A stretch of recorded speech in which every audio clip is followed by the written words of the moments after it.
아멘. 여러분, 우리가 믿음으로 산다. 믿음으로 산다는 것이 무엇인지를 잘 생각해야만 합니다. 그리고 그 생각을 잘 정립해야 합니다. 그냥 교회만 왔다 갔다 하는 게 믿음으로 사는 게 아니라 진짜 믿음으로 사는 것이 무엇을 의미하는지를 잘 마음에 정리해야 된다는 말씀입니다. 우리가 생각하지 않고 말씀을 들으면 마치 뚝에 구멍이 나서 물이 다 새 나가버린 것과 같아요.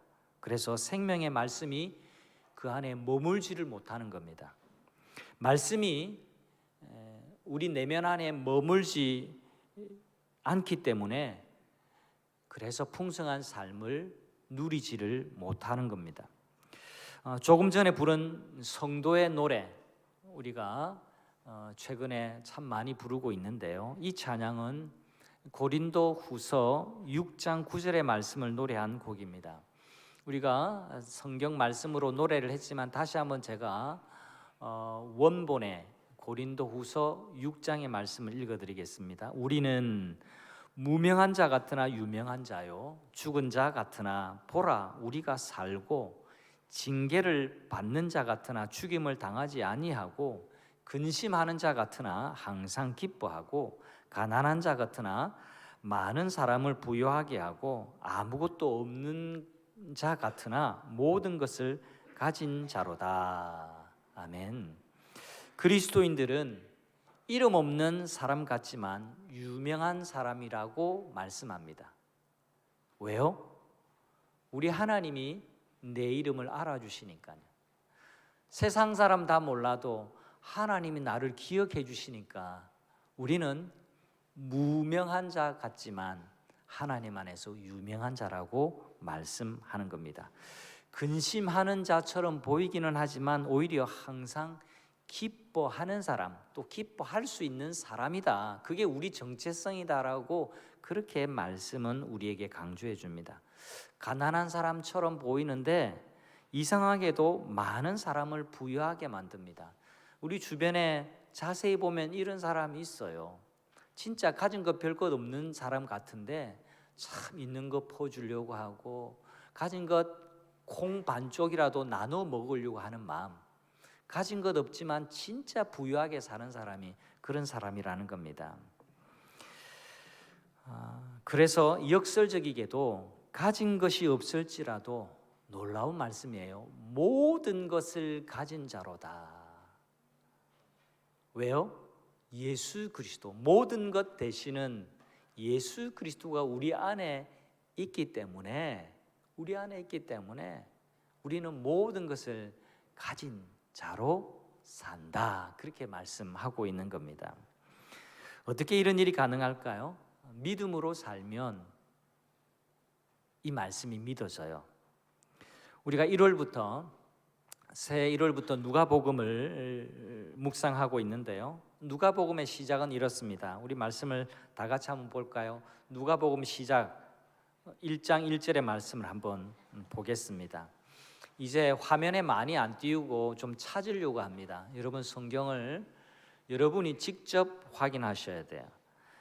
우리 중에 이루어진 사실에 대하여 처음부터 목격자와 말씀의 일꾼된 자들이 전하여 준 그대로 내력을 저술하려고 붓을 든 사람이 많은지라. 이 무슨 말이냐 하니까 누가복음의 저자 누가 말고 예수님의 일대기 복음의 말씀을 저술하려고 붓을 든 사람이 많다. 그렇게 말합니다. 그 모든 일을 근원부터 자세히 미루어 살핀 나가 누굴까요? 의사 누가입니다. 나도 데오빌로 각하에게 차례대로 써보내는 것이 좋은 줄 알았노니. 나도 다른 붓을 든 사람처럼 데오빌로 각하에게 순차적으로 차례대로 세밀하게 잘 기록해서 당신에게 전달하려고 마음을 먹었습니다. 그 다음이 중요합니다. 이는 같이 읽어볼까요?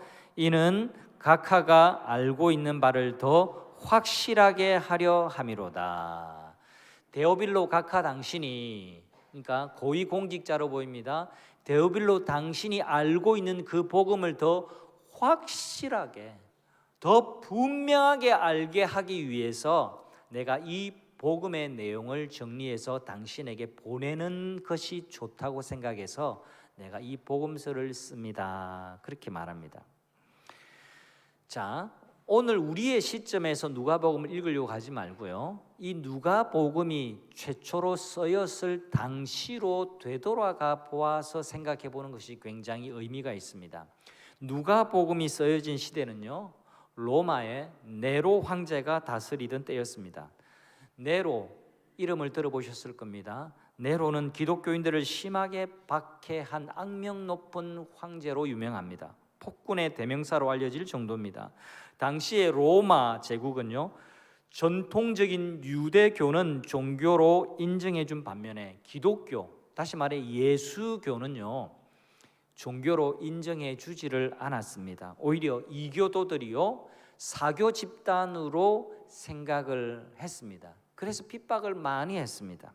그리고 정치 체제 전복 단체가 될 것이라고 우려해서 이 예수교 집단을, 이 그리스도인 집단을 굉장히 경계하고 박해했습니다. 그래서 콜로세움에 많은 사람들이 보는 가운데 사자의 밥이 되기도 하고요, 맹수와 싸우는 그런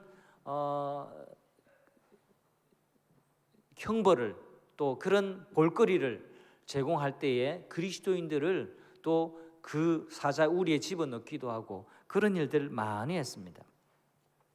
결과적으로 초기 교회, 초기 그리스도인들이 신앙했던 그 신앙의 공동체는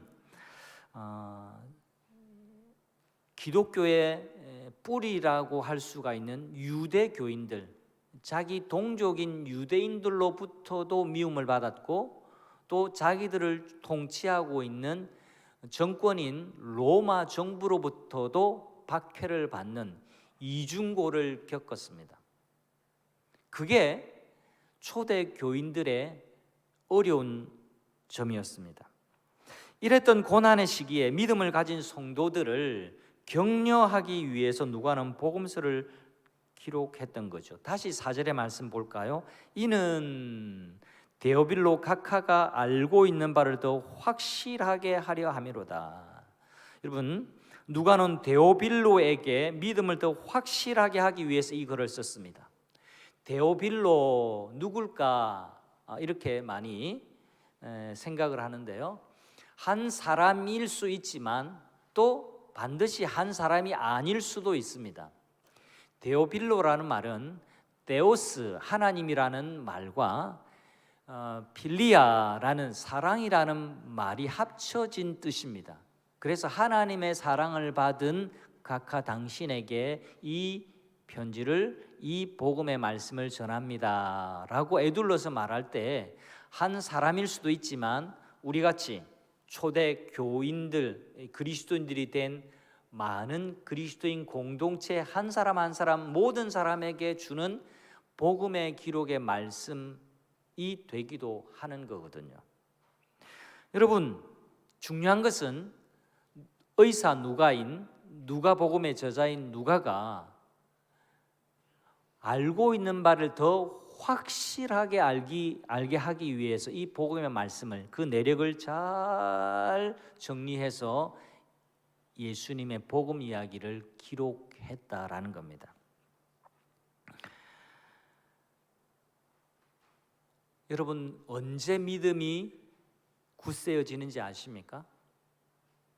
어떻게 하면 믿음이 굳세어질까요? 곰곰이 한번 생각해 보십시오. 새로운 진리의 말씀을, 야, 신기하다, 야, 놀랍다, 내가 몰랐는데, 야, 오늘 새로운 거 배웠다, 이럴 때 믿음이 굳건해지는 것이 아니에요.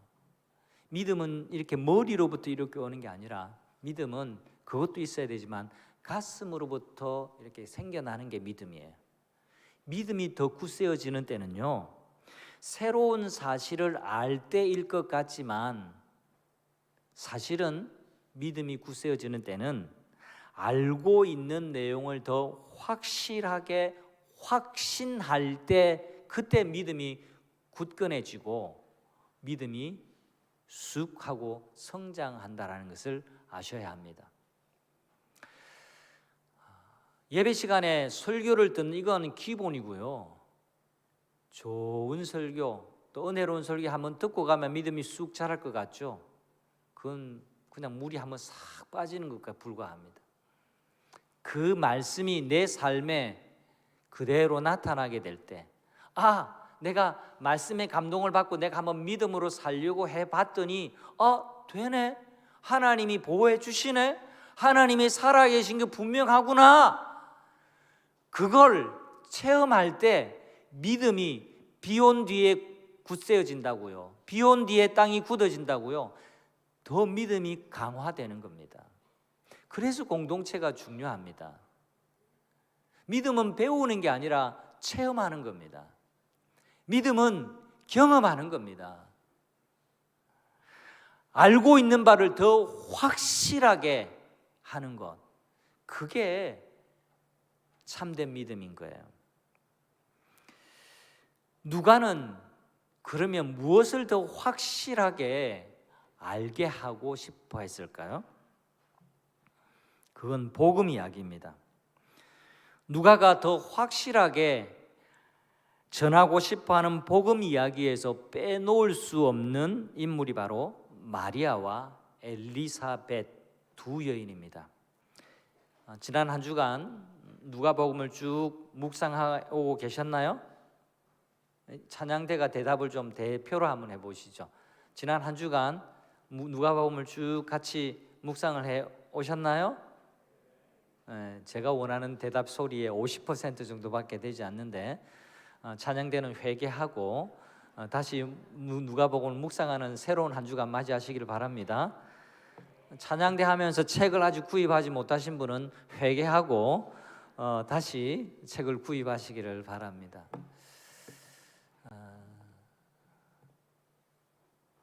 중요한 인물 엘리사벳 그리고 마리아의 이야기가 우리가 주중에 묵상한 내용입니다.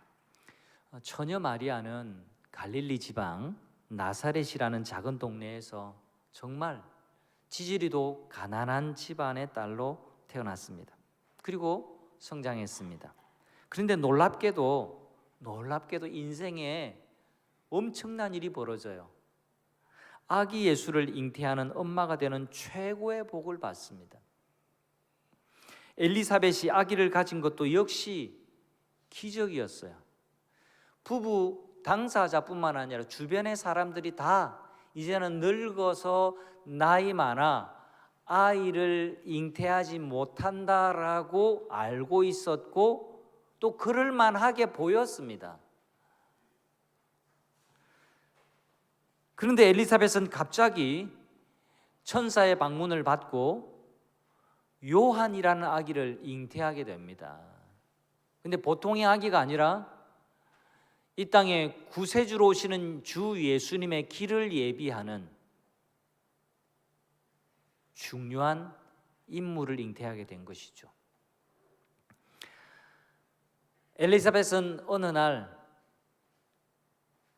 천사의 방문을 받고 도무지 이루어질 수 없는 일이 자기에게 일어났다라는 사실을 몸으로 느끼게 되었죠. 요한을 잉태하고 난 다음에 6개월 정도 되는 그때에 갑자기 문안하러 자기를 찾아온 친족 마리아의 방문을 맞이하게 됩니다. 이 당시에는요, 내가 언제 갈게요 라고 전화하고 올 수도 없는 시대였습니다. 편지를 먼저 보내놓고 오는 때도 아닙니다. 우체국도 없어요. 휴대폰도 없기도 하고요. 그냥 멀리 있는 친족에게 불쑥하고 찾아갈 수밖에 없었어요. 예상치도 못하고 있었는데 마리아의 방문을 받았습니다. 근데 놀라운 일이 벌어져요. 마리아의 갑작스러운 방문을 받자마자, 문안을 받자마자 성령의 충만함을 힘입어서 두 가지 증상이 나타나는데, 증상 혹은 현상이 나타나는데, 첫 번째는 마리아 몸속에 아기가 있다라는 것을 알게 되어졌어요. 근데 그 아기가 보통의 아기가 아니라 내 주의 아기라는 겁니다. 내 주님이라는 거예요. 내 주의 어머니가 내게 나오는도다, 그렇게 말하고 있잖아요. 아, 저 아기가 주님이구나, 하나님이 약속하신 메시아구나라는 것을 직감적으로 알게 됩니다. 그리고 머리로만 안 게 아니라 몸이 반응을 해요. 6개월 정도 지난 뱃속의 아기 요한이 뱃속에서 막 꿈틀거리면서 춤을 췄다고 오늘 성경 우리에게 이야기해 줍니다.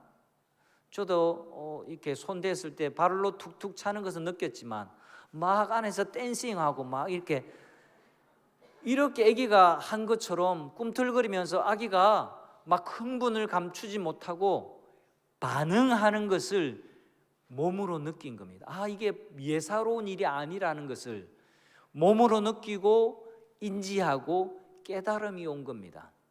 그리고 큰 소리로 흥분해서 두 마디를 말해주는데, 여기에 마리아를 향해서 복되고 복되다, 당신이 정말 정말 복되다, 그렇게 복이라는 말을 그 아기를 잉태한 마리아를 향해서 3번이나 말해줍니다. 42절 보겠습니다. 큰 소리로 불러 이르되 여자 중에 내가 복이 있으며 내 태중의 아이도 복이 있도다. 45절 주께서 하신 말씀이 반드시 이루어지리라고 믿은 그 여자에게 뭐가 있도다? 복이 있도다. 한번 따라갑시다. 복되고 복되도다. 이렇게 하니까 별로 재미가 없네요. 옆에 분에게 이제 축복하는 겁니다. 복되고 복되도다. 복이 있도다. 여러분, 엘리사벳이 마리아에게 그렇게 말해준 겁니다. 다시 마리아를 한번 생각해 볼까요? 마리아는 변두리 시골 동네 처녀였습니다. 가진 것도 없고 내세울 것도 없고 배운 것도 없어요. 그 당시에는요, 귀족 아니면 누구로도 배우지를 못했습니다. 힘없는 소녀였습니다. 아주 평범하고 너무너무 평범하다 못해 초라할 정도로 아주 아무도 거들떠보지 않는 사람이었다라고 생각하는 것이 타당합니다. 그러나 놀랍게도 이런 마리아의 조건과 마리아의 상황이었음에도 불구하고 놀랍게도 능치 못하심이 없는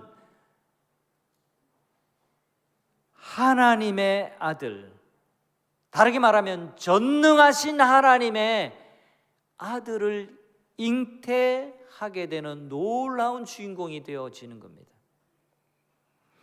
예수님의 어머니 마리아는요, 그래서 오고 오는 세대에 정말 유명한 사람이 된 겁니다. 여러분, 마리아만큼 유명한 사람이 어디 있을까요? 마리아는 아기를 낳은 모든 어머니 중에 가장 유명한 어머니요, 아기를 낳은 모든 어머니 중에 가장 복된 여인이 되었습니다. 할렐루야. 인생에 이런 반전이 일어나게 된 이유가 뭘까요? 믿음으로 살았기 때문에 그래요. 믿음으로 사는 사람은 복이 있는 줄 믿습니다. 믿음으로 사는 자는 복을 받습니다. 우리 384장 찬송가 가사처럼 찬양대 같이 한번 할까요? 믿음으로 사는 자는 하늘 위로 받겠네. 무슨 일을 만나든지 만사형통하리라. 무슨 일을 만나든지 만사형통하리라. 만사형통한 것만 생각하지 말고, 만사형통이 어떻게 온다고요? 만사형통이 오는 통로가 뭐라고요? 믿음으로 사는 자는 하늘 위로 받겠네. 무슨 일을 만나든지 만사형통하리라. 믿음으로 사는 자가 만사형통한 거예요. 믿음으로 살 때에 우리가 하늘의 위로를 받게 되는 겁니다.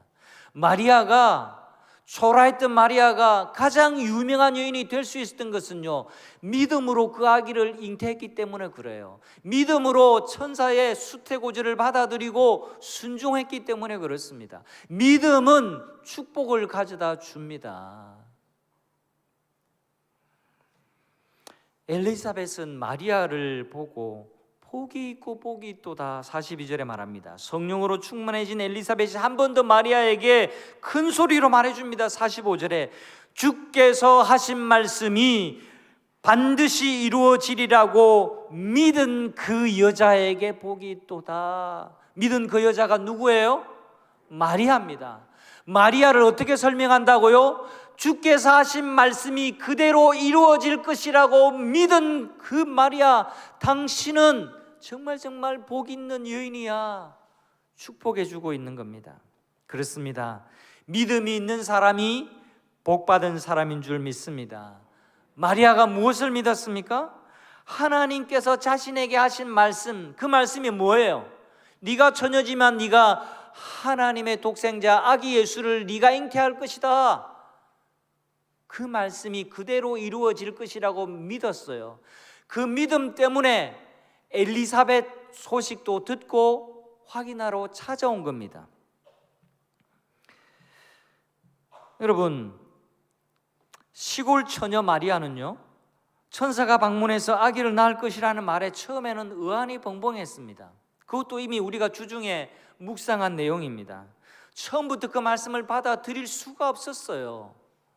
기계가 아닌데, 경험을 가지고 감정을 가진 사람인데 그 말이 어떻게 처음부터 믿어졌겠습니까? 그래서 이렇게 말합니다. 마리아는, 가브리엘 천사님, 그때 가브리엘인지도 몰랐어요. 천사님, 저는 아직 남자를 알지 못해요. 남자를 알지 못하고 남자하고 동침한 적도 없는데 어째 이런 일이 제게 있단 말입니까? 가브리엘 천사가 대답해 줍니다. 아니야, 네가 아기를 갖는 것은 남자와 관계해서 가지는 게 아니야. 성령 하나님의 능력으로 내가 아들을 갖게 될 것인데 그 아들은 거룩한 하나님의 아들이다. 내 친척 엘리사벳도 아기를 갖지 못할 만큼 늙었지만 벌써 임신한 지 6개월이나 되었어. 하나님께서는 못하실 일이 없단다. 천사의 말에 마리아는 대답합니다. 유명한 신앙의 고백. 저는 주의 여종이오니 주님의 말씀대로 내게 이루어지이다. 이 믿음으로 마리아는 복받은 사람이 되었습니다. 예수님의 어머니가 되는 가장 큰 복을 받았습니다. 여러분, 이 내용이 우리가 너무너무 잘 아는 내용 같지만 쉽게 그냥 넘길 이야기가 아닙니다. 복음 중에 복음이기 때문에 그래요. 마리아의 인생이 끝장날 수도 있는, 지금 천사가 찾아와서 이 소식을 주는 이 시간은 마리아의 인생이 산산조각이 되고 위험해질 수 있는 순간이기 때문에 그렇습니다. 그 당시 관습으로는요, 정혼해놓고, 오늘날 우리말로 약혼해놓고 신부가 임신했다라는 소식이 들리면 정혼하고 남편과 같이 사는 게 아니에요. 정혼식만 하고 따로따로 살고 있는 이때에, 그런데도 처녀가 임신을 했다고 이 소식이 알려지면 당연히 약혼한 그 남자는 파혼하게 마련입니다. 그리고 기분 나빠서 그 정혼한 예비 신랑이 고소를 하게 되면 모든 사람들이 보는 앞에서 돌로 맞아 죽는 그런 법이 있는, 그런 율법이 있는 때였습니다. 뿐만 아니에요. 그래서 위험하다는 겁니다. 뿐만 아니에요. 처녀가 남자와 관계하지 않고 아이를 갖는다라는 것은 이성적으로 그리고 과학적으로 도무지 받아들일 수 없는 일입니다. 그래서 천사가 전해준 메시지는 위험하고도 불가능한 메시지였습니다. 그러나 우리 모두가 알아야 할 사실이 있어요. 인간의 한계가 하나님의 한계는 아니다라는 사실입니다. 여러분, 이 사실을 믿으시길 바랍니다. 나의 한계가 하나님의 한계는 아닙니다. 우리 인간이 설정해 놓은 그 한계가 하나님의 한계가 결코 아니라는 것을 믿으셔야만 합니다. 우리는 믿을 만한 내용을 골라놓고 믿기 위해서 이 자리에 모인 사람들이 아니에요. 우리의 한계와 우리의 이성과 우리의 생각을 뛰어넘는 초월하신 전능하신 하나님을 믿기 위해서, 믿기 때문에 이 자리에 모인 사람들인 것을 기억하시기를 바랍니다. 하나님께는 능치 못하심이 없습니다. 전능하시다라는 겁니다. 능치 못하심이 없으신 하나님이 주신 말씀은 믿을 만한 말씀이라는 것을 마음에 새기시기를 바랍니다. 마리아는 어떻게 하나님의 말씀을 믿음으로 받아들일 수 있었을까요? 어떻게? 남달라서? 아니에요. 마리아가 신앙의 가정에서 자랐던 사람이라는 사실을 기억해야 됩니다. 천사가 자기에게 들려준 이 이야기는 인류를 구원하시려는 하나님의 뜻이라고 믿었기 때문에 그래요. 오래전부터 이스라엘에 메시아를 보낸다라는 구약의 예언의 말씀이 있었거든요. 하나님이 지금 로마의 압제를 당하고 박해받는 우리 민족을, 그리고 죄의 사망의 그늘에 앉아서 절망하고 있는 이 인류를 구원하실 메시아, 구원자 그리스도가 아기의 모습으로 이 땅에 올 것이라는 하나님의 그 뜻을 받아들인 겁니다. 마리아의 유명한 고백이 38절에 있어요. 주의 여종이오니 말씀대로 내게 이루어지이다. 우리 같이 한번 이 믿음의 고백을 한번 우리도 해봅시다. 주의 여종이오니 말씀대로 내게 이루어지이다. 한 번 더, 말씀대로 내게 이루어지이다. 말씀대로 내게 이루어지이다. 무슨 뜻입니까? 하나님의 뜻대로라는 겁니다. 하나님이 왜 말씀을 주시나요? 하나님의 뜻을 담아서 말씀을 주시는 거죠. 하나님의 계획을 담아서 말씀을 주시는 겁니다. 하나님의 계획대로 인류를 구원하시려고 하는 하나님의 뜻대로 그대로 제게 이루어지기를 원하나이다. 사랑하는 여러분, 여러분이 복 있는 사람이 되시기를 원합니까? 그러려면 먼저 나 자신의 뜻과 나 자신의 계획을 내려놓아야 됩니다. 하나님의 뜻이 내게 이루어지이다라고 고백해야 됩니다. 이게 믿음이에요. 이게 성숙해지는 신앙의 모습이에요. 주일날 교회 올 때마다 여러분의 뜻을 내려놓고 하나님의 뜻을 받아가셔야 돼요. 하나님을 설득하려고 하지 말고 하나님을 내 뜻에 맞추어 놓으려고 하지 말고, 그건 하나님을 미신적으로 믿는 거예요. 누가 하나님을 믿습니까? 하나님이 여러분을 믿어줘야 돼요? 아니면 여러분이 하나님을 믿어야 돼요? 미신적인 믿음이 안 되려면 내가 하나님을 믿어야 돼요. 근데 미신을 보세요. 내가 미신하는 그 신이 내게 맞춰주기를 원합니다. 내가 거한 제사상 하나 차려놓으면 내 뜻에 맞춰줘야 그게 좋은 신이라고 하고 그게 응답되는 거라고 생각합니다. 여러분, 미신과 우리의 기독교 신앙은 완전히 다르다라는 것을 기억하십시오. 그런데 오래오래 믿어도 미신적으로 신앙하는 분이 많이 있습니다.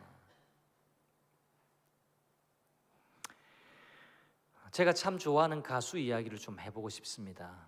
여러분도 좋아하는 가수가 한 분 정도는 있으시죠? 저도 제가 좋아하는 가수가 있는데요, 하덕규라는 가수입니다. 서정적이고 애잔한 노래로 유명한 분입니다. 막 그분의 노랫말은 정말 시 같아요. 그 다음에 삶의 깊은 이야기를 이렇게 관통하는 정말 복잡하지 않은데 깊이가 있는 그런 내용들입니다. 대표적인 노래로 여러분 양희연이 불러서 유명한 한계령 노래 아십니까? 찬양대한테 물어봐야 되죠. 한계령 나는 안다. 찬양밖에 몰라요? 제 세대하고 좀 다르나요? 하덕규 씨는 저하고 띠동갑이신데 저보다 이제 띠동갑으로 나이가 많으신 분이세요. 한계령 유명한 노래고요. 그 다음에 이분이 부른 노래 가운데 가시나무라는 노래, 풍경이라는 노래, 사랑일기라는 노래, 그 다음에 자유라는 노래, 굉장히 좋은 노래들입니다. 그 중에 가시나무라는 노랫말은 이렇습니다. 제가 한번 읽어드릴게요. 내 속엔 내가 너무도 많아 당신의 쉴 곳 없네. 내 속에 헛된 바램들로 당신의 편할 곳 없네. 내 속엔 내가 어쩔 수 없는 어둠 당신의 쉴 자리를 뺏고, 내 속엔 내가 이길 수 없는 슬픔 무성한 가시나무 숲 같네.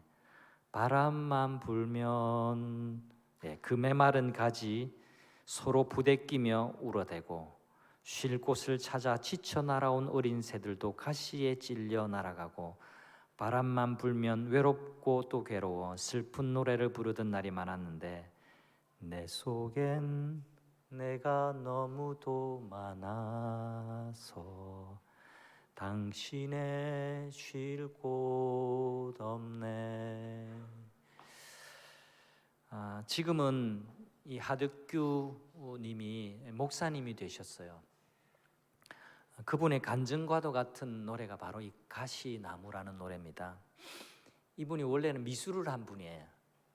원래 음악가는 아니었습니다. 미술을 하다가 어느 라이브 카페에 노래 경연하는 데가 있는데 한번 불러서 상을 타고 난 다음에 이제 이곳저곳에서 부르다가 가수가 된 분인데요.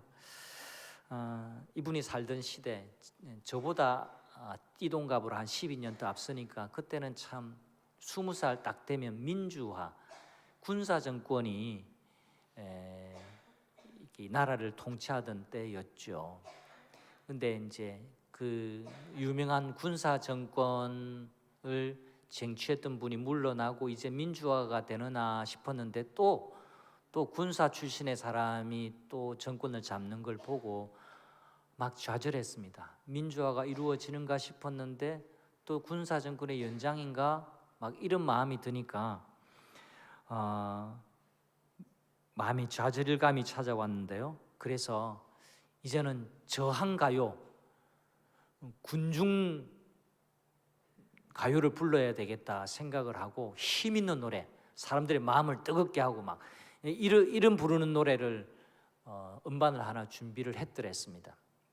그런데 음반은 잘 준비되는데 이제 곧 출시가 되는데 마음의 평안은 하나도 없어서 이거 왜 이럴까 이러던 차에 예배 드리다가 하나님 말씀이 마음에 꽉 하고 꽂히게 됩니다. 어떤 사람이 예수님을 찾아와서 간음 중에 붙잡힌 여인을 끌고 와서 예수님 발 아래 두고, 예수님이 어떻게 해야 됩니까? 막 율법에는 돌로 치라고 하는데 예수님 어떻게 하실 겁니까? 막 따지고 있을 때에 예수님은 뭐라고 그러셨습니까? 너희 중에 죄 없는 자가 먼저 돌로 치라. 이 말씀을 듣고 그 설교를 듣는 가운데 성령님이 이 하덕규 씨 마음 가운데, 덕규야, 네가 손에 들고 있는 돌을 내려놔. 세상은 그렇게 바뀌는 게 아니야. 네 속에 있는 분노를 내려놓고 네 돌을 손에서 내려놔라. 그 말씀 앞에 꼭 부러지게 됩니다. 그래서 하덕규 씨는 마음을 정리는 했지만 걱정이 되었습니다. 왜냐하니까 이 노래 음반 다 만들어 놔서 이제 돈 들어갔는데 이거 하면 이 빚을 갚아야 하거든요. 하나님 새 노래 주시겠죠 뭐. 이 군중 노래 말고 새로운 노래 주실 걸 믿습니다 하고 음반 계약을 취소했습니다. 그 다음에 하나님이 주신 노래가 바로 가시나무라는 곡입니다. 내 속에 내가 너무나 많아 당신의 쉴 곳 없네. 여기 당신은 주님이에요, 주님. 여러분, 우리도 그렇지 않습니까? 내 속에 내가 너무도 많아. 이 노랫말처럼 내 속에 내 욕심이 가득하고 내 생각, 내 바람이 너무나 많아서 하나님의 은혜와 하나님의 능력이 머물 공간이 없지 않습니까? 우리 주님이 이렇게 말씀하시는 것 같습니다. 내게 자리를 좀 내어주지 않겠니? 너 누구야? 내게 좀 네 마음의 자리 좀 내주렴. 내게 시간 좀 내주지 않겠니? 맨날 먹고 산다고 바쁘다 하고 네 할 일은 다 하고 사는데 내게 좀 시간 좀 내어주지 않겠니? 너 자신으로 가득한 내 속에, 너 인생의 계획으로 가득한 내 속에 나의 마음과 나의 사랑이 들어갈 틈을 좀 주지 않겠니? 사랑하는 형제자매 여러분, 하나님의 은혜를 누리는 비결은요, 나 자신의 욕망을, 나 자신의 생각을, 나 자신의 계획을 내려놓는 겁니다. 여기 물컵이 있습니다. 물을 담으려면 빈 컵이 되어야 물을 담을 수 있죠. 여기에 쓰레기 가득 채워놓고 흙탕물 가득 채워놓으면 샘물 담을 수 없는 법입니다. 우리 속에 덕지덕지 붙은 내 욕망들, 내 생각들, 내 고집들 여전히 붙들고 있는데 어떻게 하나님의 말씀이 그 안에 머물 수 있겠어요? 어떻게 하나님의 축복이 그 안에 담길 수 있겠느냐 말이에요. 복은 원하지만, 형통은 원하지만 믿지 않는 어리석음과 불신앙에서 벗어나는 성도님들이 다 되시기를 축복합니다. 엘리사벳의 말을 기억하십시오. 여자 중에 네가 복이 있다. 많은 사람 중에 당신이 복이 있습니다. 믿은 여자에게 복이 있도다. 믿은 당신은 정말 복 있는 사람입니다. 당신의 믿음으로부터 하나님의 복이 임할 겁니다. 이 말이 여러분에게 주어지는 약속의 말씀이 되기를 축복합니다. 마리아는 역사상 가장 복된 여인이 되었습니다. 왜요? 하나님의 뜻과 계획을 믿었기 때문에 그렇습니다. 믿음. 여러분, 성경에서 말하는 믿음은요, 내가 믿고 싶은 내용을 믿는 것을 의미하지 않습니다. 믿음은 하나님이 약속하신 것을 믿는 것이 믿음이에요. 내 바람, 내가 병 나았으면 좋겠다, 내가 장학금 받았으면 좋겠고 내가 부자 되었으면 좋겠다, 그게 이루어지는 그 바람이 믿음이 아니라 하나님의 뜻이 이 괴로운 가운데서도 나를 통해서 어떤 일이 나타날까, 그 뜻이 이루어지기를 원하는 것, 그 약속. 하나님 우리에게 너희들도 마리아처럼 복받는 사람이 될 수 있다, 이게 우리에게 주시는 약속의 말씀인데, 이것이 내게 이루어지는 것, 이루어질 수 있다라는 그 약속을 나도 믿는 것, 그게 믿음인 겁니다. 이 믿음을 붙잡으면 우리에게 놀라운 복이 따라오게 될 줄 믿습니다. 내 생각과 내 뜻을 내려놓고 하나님의 계획을 믿음으로 받아들일 때에 여러분은 놀라운 복의 사람이 될 것입니다. 사랑하는 형제자매 여러분, 믿은 사람은 복이 있습니다. 양손에 가득한 욕심을 붙들고 있다면 내려놓고 하나님의 뜻과 계획에 우리 인생을 함께 맡기십시다. 하나님께서 풍성한 것으로 우리 모두에게 채워주실 줄 믿습니다. 우리 다 같이 성도의 노래 다시 한번 부르고 싶은데요, 이 가사를 좀 우리 연세